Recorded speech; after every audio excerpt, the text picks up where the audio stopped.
Next on the Broadway show, Total Jinx. We're talking to Jinkx Monsoon about making her Broadway debut in Chicago. Plus, extra innings. It's your last chance to see the all-stars of Take Me Out. And you'll meet the playwright, not behind one, but two of Broadway's hottest shows, Anthony McCarten. I'm Tamsen Fadal, and this is the Broadway Show. We're back with another jam-packed episode of the Broadway Show. Glad you're here because it's a good one. I'm Tamsen Fadal. Let's get started. Strange magic, got a strange magic. Two-time RuPaul's Drag Race champion Jinkx Monsoon just made her Broadway debut in Chicago. She's the first drag queen to play Mama Morton. Let's send it out to Paul Wontorek. That's right, Tamsen. After being named Queen of All Queens on RuPaul's Drag Race All-Stars, Jinkx Monsoon is ready to take on Broadway. We caught up at the new Starchild Rooftop at the Civilian Hotel. So I interviewed you almost 10 years ago, right after you won Drag Race Season 5. And the topic was, we got to get you to Broadway. I mean, that was my reason why I wanted to interview you. I said so clearly, Jinx needs to be on Broadway. And now I've been very patient and the moment has come. Well, you know, it's not like I haven't been keeping myself busy since then. Exactly. And, you know, like even though I've been putting it out into the universe for a long time, it's really one of those things that I want to tell every young artist who might be watching this, is that if you are patient and tenacious, and if you continue to work in the field that you love, even as you're waiting for the dream gig, Sure. it's still time well spent, and you never know when it's going to come. And if you're patient, the perfect thing might come, and you'll be so glad it took 10 years. Feels like exactly the right role, the right show at the right time for me, and I'm so thrilled. Mama Morton. Just Mama. Just Mama. You have been doing all sorts of theatrical shows and productions since Drag Race. I've seen many of them. I'm very aware you will step on the stage of the Ambassador Theater and kill it. Do you have any nerves? Is Broadway different? Is it elevated in any way? Yeah, of course there's nerves, and of course it feels different. The production team of Chicago, they just treat me not only like they trust me and like I know what I'm doing, but they truly treat me like I've been there the whole time. They treat me like I'm a family member who's just been away for a while. Because I came in just, you know, I was like, I'm gonna look like a country bumpkin. I'm a dive bar drag queen who's making her Broadway debut, and these people have faith in me.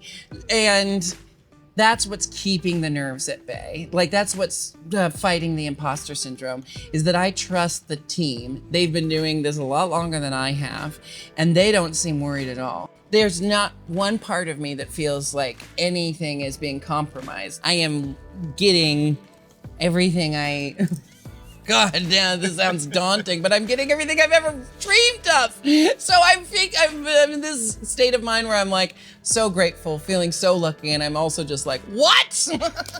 Really? And I've seen with Chicago specifically, you know, with Angelica Ross playing Roxy Hart, that was groundbreaking. And it's exciting to be in a production that is taking such big swings and taking such huge steps forward in the casting process. America's next drag superstar is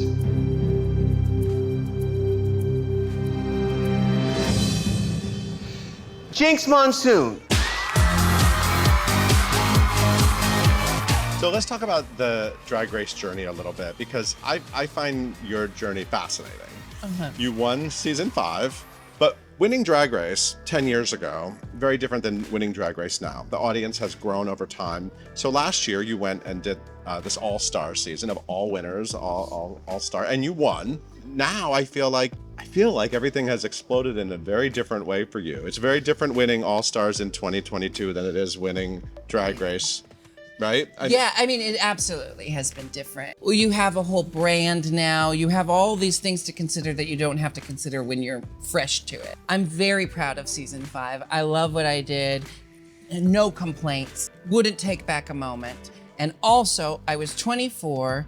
I was very green. And it's 10 years later, and I wanted to show the world, look who I have grown into. Look what this experience has helped me get to in my life and in my career. And that's what All Star 7 felt like. And they told us from the beginning it was to be a celebration of us, and they really delivered on that, you know, to the point where I won, but all of us are having a really great time right now. All of these winners who are really top of their field, top of what they bring uniquely to drag, they are doing it at its highest form. You know, you refer to yourself as, what'd you say, a dirty bar drag, what'd you say? A dive bar drag queen. Dive bar drag queen, but that's not. It was dirty too, yeah. But that's not how people and the entertainment industry now look at drag, the talent of drag. You know, and it's about time. For so long, to put the word drag in front of something diminished it, because that's what we were conditioned to believe, that drag comedians are a subsect of comedians, or drag actors are a subsect of actors. And I think what we are finally realizing is that's just not the case. You wouldn't say blonde actors are a subsect of actors, you know? We choose for this to be our medium, but it doesn't diminish what we do as artists, you know? It's hard to live in the moment and sort of really appreciate things when they come to you. Are you able to do that in a different way than 10 years ago, or? Absolutely. Post-pandemic, it's never been easier to stay off my phone and talk to my friends who are physically with me, because I appreciate those moments differently. There's so much I think we took for granted, and we don't want to do that anymore. So I am trying to be as present in the moment, and how I'm doing that is really just taking every day as it comes, and just like waking up every day and thinking, what are the things I get to do today rather than the things I have to do? I have so many amazing people, and drag really takes a village, that now I get to wake up every day and just be me, and I've got all these people helping me do that to the best of my ability. It's your last chance to see the Tony Award-winning revival of Take Me Out. Starring Tony winner Jesse Tyler Ferguson and Tony nominee Jesse Williams. It's a story of America's favorite pastime and just what happens when one of the game's top stars comes out as gay. I had a chance to catch up with both of the Jessies. What is it like going back into the show with a Tony sitting on your mantle? Oh my gosh. It's humbling. It's really exciting. You know, we closed the show the day before the Tony Awards, so we had a wonderful last performance, and then the next night we had this really successful night at the Tony Awards. We won Best Revival, and I got to pick up an award as well, but then like we all just like sort of disappeared into the night. And so I'm just really excited to sort of come back together and celebrate that.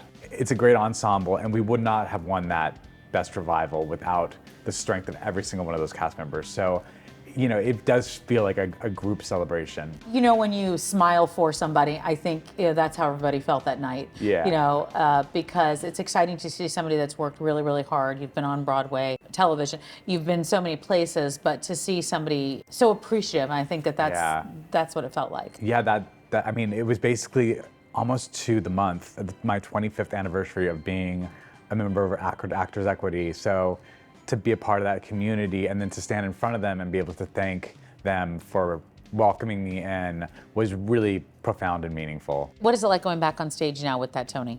Hopefully, you know, nothing will change. Mm-hmm. Hopefully just, for me. You won't be carrying it out. I will not be carrying it out. It's actually not even in the city, it's in Los Angeles. You know, I mean, I had a lot of anxiety and sort of imposter syndrome about doing this part, just because Dennis O'Hare, who originated it 20 years ago, won a Tony Award for it and was so brilliant in it. And, you know, even up until like the last performance, I was like, I don't know if I'm like doing this character justice. I mean, it feels like I'm doing a good job, but to have that award, I just feel like it's a little bit of insurance that I created something valid and good. So I guess for me, hopefully I'll just relax. I was the same with Modern Family though. I was like, are we getting canceled? And like, you guys won 5 Emmy Awards. Like, you're fine. It's so funny to hear you say that though, because we all have it, right? We all have imposter syndrome, though when you get to a certain level or you've done enough performing or whatever it is that you've done, people would assume that you just I have complete confidence. And so Yeah. I appreciate you saying that, because I think that people relate to that, no matter what industry Yeah. they're in. I don't think we ever feel completely comfortable, right? Because that's what makes us work so hard. I mean, I don't. I really admire the people that maybe do.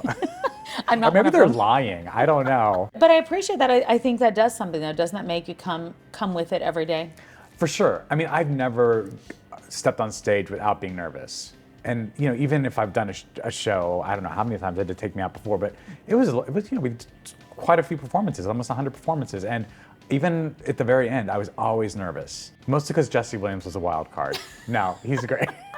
But he'd be the first to admit, he's like, I don't know, we'll see what comes out today. We'll see what happens. Just follow my lead. What have you learned about yourself with regard to this role, this cast, this conversation that this show brings? It's a great question. One of the things that comes to mind when you say, what have I learned about myself doing this? It has been a great confirmation of the reward and the satisfaction and the joy that can be derived from pushing yourself to jump off a cliff. Like, it was a risk. You know, there's a lot of ways this could have gone badly, and it's totally unknown to me, and I came out of a very safe situation in every way to do this thing that is absolutely raw and risky. And it's all this, the sweeter to find some success and find some comfort and find a new community out of it. So risk-taking and believing in yourself and not following the advice of others and just kind of trusting your gut, kind of a return to home. And I'm a very cerebral, logical, strategic person, and it's nice to kind of return to the other part of myself and just kind of go with how I feel. Well, it's interesting because we talk a lot about taking risks and not having fear or moving past fear, but that really is what you did with this, jumping into this kind of role, right? And especially this kind of show too. Yeah. You weren't coming in here as as singing and dancing as part of 50 people in a cast. It really is you. Yeah. Look, I couldn't have found a better a project to be, opportunity to be presented to me, and not just the words, the material, Richard Greenberg. It's just so challenging and fantastic, and it's exactly what I want for my career as an extension of my life. I want it to be, first, is it smart? Mm-hmm. Is it interesting? Is it compelling? Is it challenging? Does it take me a long period of time to fully understand it and examine it? Does it pique curiosity? So you have that as a basis, but none of this happens without an incredible director, Scott Ellis, who called me and we had a conversation, and I just knew that this was, God has put something right in front of me that it's a perfect time and perfect place and perfect material and perfect collaborators. So I'm grateful every day. I'm looking on stage at my co-stars, and I'm so grateful for this opportunity.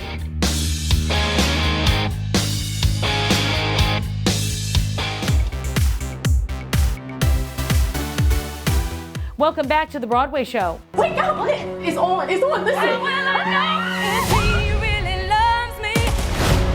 Anthony McCarten is a go-to guy in Hollywood for writing biopics. The Whitney Houston movie, I Want to Dance with Somebody, is in movie theaters right now. But that's not all. McCarten has 2 shows on Broadway right now as well. The Collaboration and A Beautiful Noise, the Neil Diamond musical.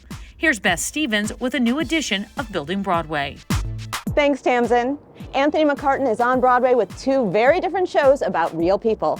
I'm here to talk with him all about it. You are so well known for writing about real people. And not just real people, but icons. What has to click for you to get excited about a subject? Good question. You've got to be interested in the subject. What is it? Goethe said you have to have an elective affinity with your subject. So you got to find something in that life that talks to you. A big box that I need to tick before I take anything on is there anything new to say about this person?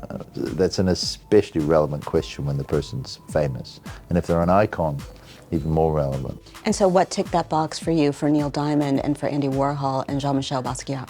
Well, in the case of Neil Diamond, I'll contradict myself immediately and say that I was sort of resistant to doing musicals a little. I didn't feel it was my métier, really.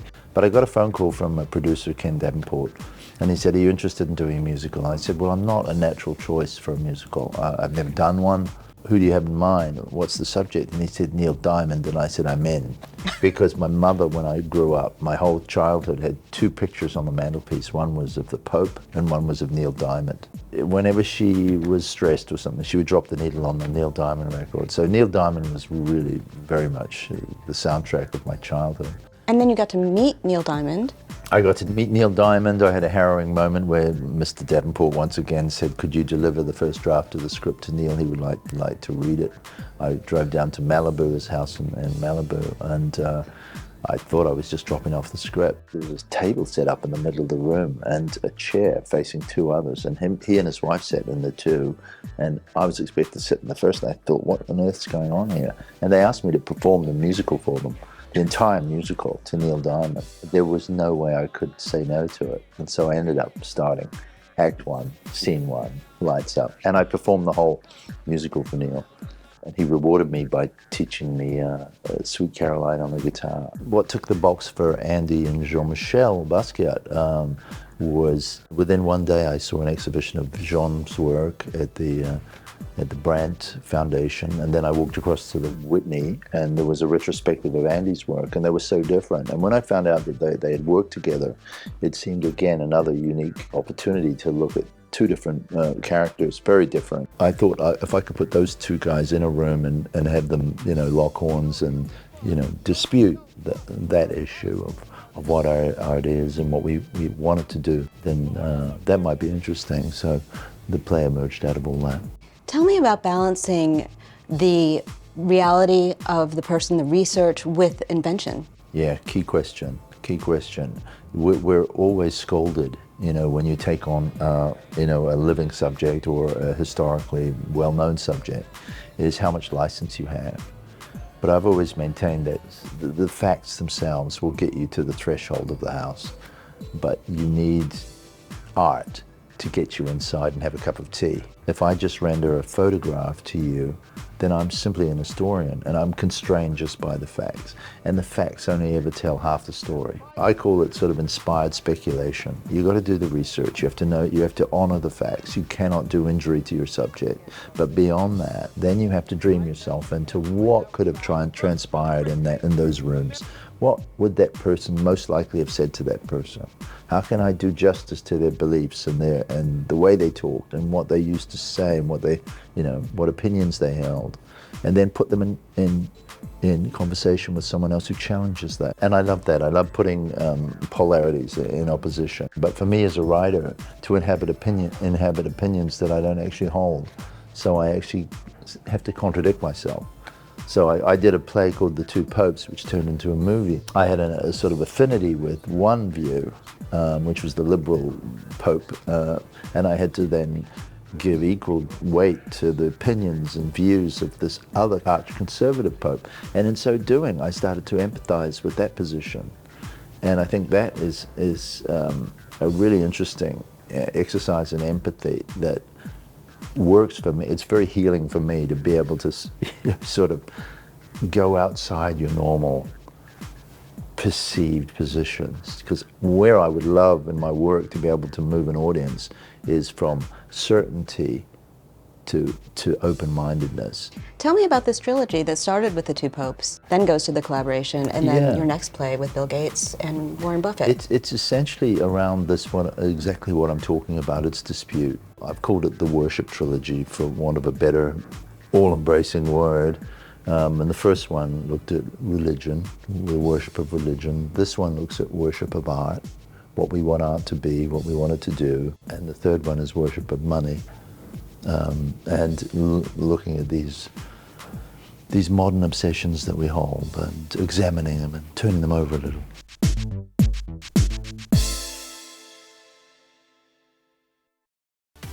I'm Tamsen Fadal. Let's get back to it. It means no, this isn't over. Hell, it's just begun. Hail the resurrection of the South's least favored son. Tony Award winner Ben Platt is coming back to Broadway to lead the revival of Parade. The Dear Evan Hansen star plays Leo Frank, a Jewish newlywed who's wrongfully accused and convicted of a heinous crime. The original production of Parade won 2 Tony Awards in 1999. The revival begins previews in February, opening nights in March. And Pandemonium is coming to Broadway in 2023. It's the international comedy sensation Peter Pan Goes Wrong. It's the wild new comedy from the Tony and Olivier Award-winning creators of the play that goes wrong. Chaos ensues on Broadway starting in March. The Broadway Show is back in just a sec.